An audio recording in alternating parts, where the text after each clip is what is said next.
Bonjour Cédric. Bonjour. Est-ce que vous pouvez me raconter l'histoire de Nice Festivités, s'il vous plaît? Nice Festivités a commencé au début du XXe siècle avec mon arrière-grand-père, donc Licou.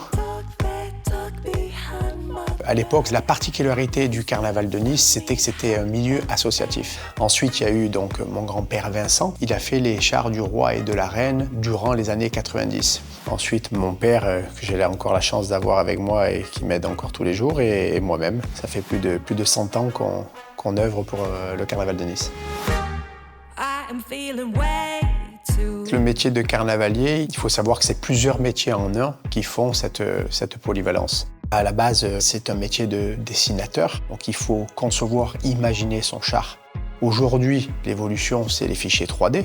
Et après, on envoie aux différents secteurs d'activité cette fabrication de maquettes. Donc vous avez des robots ou des sculpteurs qui vont faire le polystyrène. Et aujourd'hui, on est en train de les remplacer par les imprimantes 3D.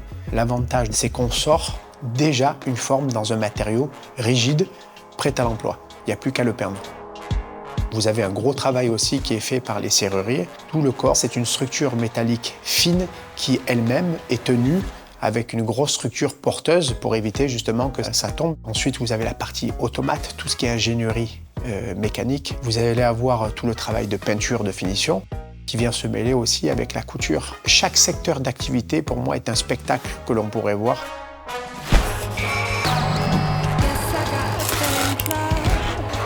Fabriquer et surtout participer à l'événement. Tout ça est à la charge du carnavalier qui doit harmoniser tout ça.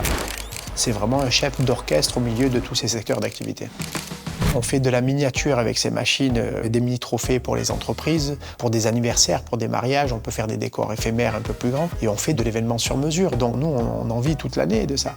Moi, quand je rentre dans la société familiale, je suis autodidacte, j'ai eu besoin de me perfectionner et la Chambre de métier m'a aidé dans tout ce qui est formation. On a eu la chance d'être labellisé entreprise du patrimoine vivant, on a eu des aides financières, des reconnaissances. Je me suis senti épaulé comme un jeune chef d'entreprise avait besoin de l'être. Prêt à continuer encore 100 ans? Au minimum. Je ne sais pas vous dire précisément où on en sera, mais quelque chose de sûr, c'est qu'on s'adapte. En tout cas, on essayera de s'adapter toujours pour être au rendez-vous.